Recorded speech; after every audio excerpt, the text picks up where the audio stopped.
Bapak, Ibu, dan pemirsa TV One yang saya cintai. Secara umum memang disiplin kita ini rendah. Coba bayangin, 80% buah-buahan yang beredar di Indonesia impor. Ya, impor. Kok bisa? Bisa. Oh, kita nggak kudes sih, kita ini negaranya mau nggak konsekuen dengan Pancasila, akhirnya jadi negara bukan-bukan. Kita negara agama bukan, negara sekuler bukan, jadi bukan-bukan. Kita ini negara industri enggak, negara agraris juga enggak, jadi ya enggak. Negara bukan-bukan, negara enggak jelas kelaminnya. Lah Pancasila ini kan sebenarnya jelas, ini jenis kelamin kita ini. Kita ya bangsa yang berpancasila, berketuhanan yang Maha Esa, dan Tuhan itu sila pertama yang mewarnai 4 Pancasila lainnya, mewarnai, walaupun semuanya tidak saling terpisah, tapi sila pertama secara khusus mewarnai 4 sila lainnya. Bapak Ibu hadirin yang saya hormati, oleh karena itu buat kita adalah konsistensi kita. Pancasila pernah ditatarkan, Pancasila pernah. Kita lemah pada implementasinya. Seperti halnya juga dalam kehidupan realitas kita ini lemah pada jawaban implementasinya. Kita bisa bangun masjid, menata masjid, jangan-jangan kalah sama orang lain. Kan masih banyak masjid yang Jumat jam 10 buka, Jumat jam 2 tutup, buka lagi Jumat depan. Kita bisa bangun rumah sakit Islam, bersaing, kalah sama rumah sakit orang lain. Berapa banyak rumah sakit Islam akhirnya jadi rumah Islam sakit.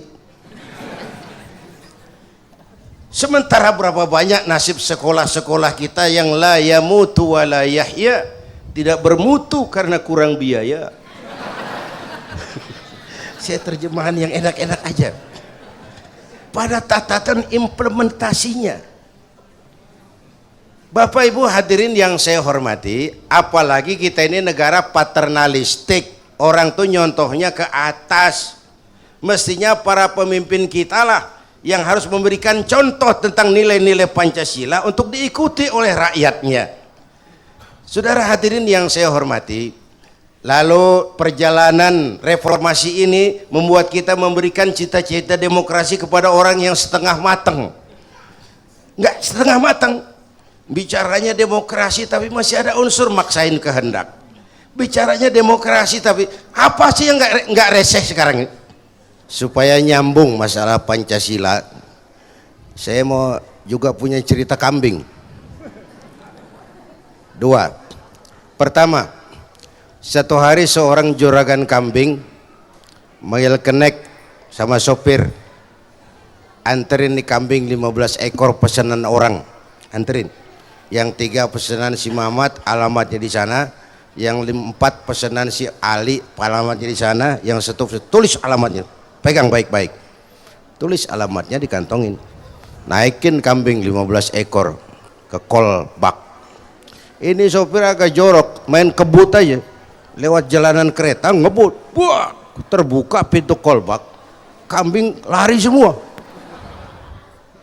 Kenek turun ngasih tahu, kamu sopir jorok, kenapa? Kambing habis lari semua itu. Sopir bilang, tenang aja, alamatnya gue udah pegang gitu. Apa yang saya maksud? Sekarang ini banyak orang cuma megang alamat, kambingnya udah nggak ada. Ya, atas nama, demi, untuk kepentingan, demi rakyat, untuk rakyat, megang alamat doang, kambingnya kagak ada. Ya, demi rakyat, untuk rakyat, buat kepentingan rakyat, kambingnya nggak ada. Atas nama, dan enak betul mengatasnamakan itu. Keadilan tuh masih